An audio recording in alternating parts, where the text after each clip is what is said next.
আমরা বলছি যে তাদের সাথে কথা বলতে হবে চোখে চোখ রেখে, তো আমরা সেই কথাটা কোথায় বললাম? এখানে আপনি আমাদের সম্মানের ব্যাপার। ডিসিশন তো আসলে নেওয়া হয়েই গেছে যে কোনোভাবেই ভারতে খেলতে যাওয়া সম্ভব না, যে কারণ গতকাল আসলে বিসিসিআইও দেখাচ্ছিল যে লজিস্টিক সাপোর্টের কথাই তারা আসলে বেশি জোর দিয়ে বলেছিলেন, কিন্তু টি-20 ওয়ার্ল্ড কাপ, টি-20 মানে 20 ওভারের খেলা, বা আমি যদি বলি 40 ওভারের খেলা, দুদল মিলিয়ে চাইলে তো সকাল বিকাল করেও সেই লজিস্টিক সাপোর্টটা দেয়াই যায়, মানে এটা তো ওয়ান ডে ম্যাচ না, সো চাইলে অনেকভাবেই সম্ভব, কিন্তু আইসিসি আসলে করবে কিনা সেটা এখন এই যখন অবস্থা, তখন আসলে কি মনে হয় কোন পথে বাংলাদেশের ক্রিকেট? আমরা আসলে সবসময় দেখতাম, আমরা এক্সপেক্ট করতাম বড় দলগুলো আমাদের দেশে কবে আসবে, বসে থাকতাম। এই ঘটনার সাথে সাথে মানে মুস্তাফিজকে তারা যখন কলকাতা থেকে যখন সরিয়ে নিল, সাথে সাথে কিন্তু ভারতের সাথে বাংলাদেশের যে সিরিজ ছিল তারা সেটাকেও ক্যান্সেল করে দিয়েছে, মানে সেটাও একটা অদ্ভুত ব্যাপার, কি কারণে তারা ক্যান্সেল করে দিয়েছে। এখন আসলে কোন পথে যাবে দেশের ক্রিকেট যদি আমরা ভারতে গিয়ে ভারতের সাথে না খেলি, বা এই যে একটা রাজনৈতিক টানাপোড়েন একটা উচ্চ পর্যায়ে চলেই গেল, এবং সেটা এখন অফিসিয়ালি মানে দু দেশের মধ্যে তো গত বছর থেকে যে টানাপোড়েন চলছে সেটা আরো একটু মাত্রা ছিল না, একটু অপকাশ্যে ছিল, মানে এখন খেলায়ও যেহেতু চলে এসছে, কোন পথে বা দেশের ক্রিকেটের কোনো সমস্যা হবে কিনা বা না, দেখেন একটা ইমপ্যাক্ট কিন্তু সবকিছুরই থাকে।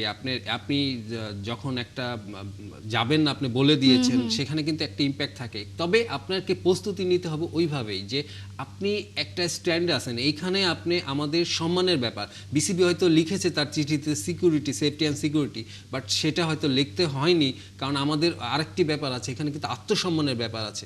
মুস্তাফিজের ব্যাপারটা কিন্তু পুরো আত্মসম্মানের ব্যাপারে চলে গেছে, তো সেখানে কিন্তু আপনাকে প্রস্তুত থাকতে হবে ভবিষ্যতে কি হতে পারে। তো ভবিষ্যতে কয়েকটি ব্যাপার আছে এখানে আসলে যেমন আমি যদি ছোট্ট একটু যুক্ত করতে চাই, আকাশ চোপড়া খুব সম্ভবত গতকাল বলছিলেন যে বাংলাদেশ যে টেস্ট স্ট্যাটাস পেয়েছে সেটা জাগমোহন ডালমিয়া তিনি ভোট এনে দিয়েছেন, মানে বাংলাদেশের আসলে ঋণী থাকা উচিত। তো আমরা সবসময় দেখি ভারত আমাদেরকে মনে করে আমরা আজীবন ঋণ শোধ করতে করতেই যাব।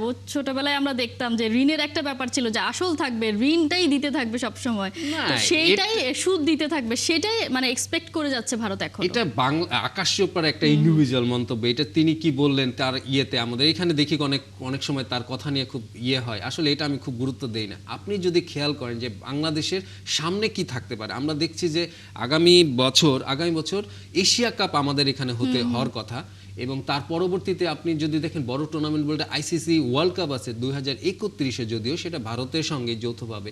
তো আপনি এই সব ক্ষেত্রে কি হয় আপনার কিন্তু আমরা কিন্তু আইসিসির কাছে একটি প্রতিবাদ মানে আমরা জানিয়ে দিয়েছি, আমাদের কারণটা জানিয়ে দিয়েছি, কিন্তু আমরা একটি ব্যাপার আমার মনে হয় যে এটি আমরা এই পথটি বন্ধ করে দিয়েছি, সেটা হলো যে আপনার ডায়লগের পথটি, যে আমরা বলছি যে তাদের সাথে কথা বলতে হবে চোখে চোখ রেখে, তো আমরা সেই কথাটা কোথায় বললাম? মোস্তাফিজকে যে বাদ দেওয়া হয়েছে এই ব্যাপারে ভারতীয় ক্রিকেট বোর্ড কিন্তু কোনো ধরনের সরকারি বিজ্ঞপ্তি জানায়নি। আমরা তাহলে বিসিবি থেকে কেন তাদের কাছে জানতে চাবো না যে কোন গ্রাউন্ডে আমার এই ক্রিকেটারকে তুমি বাদ দিয়েছো?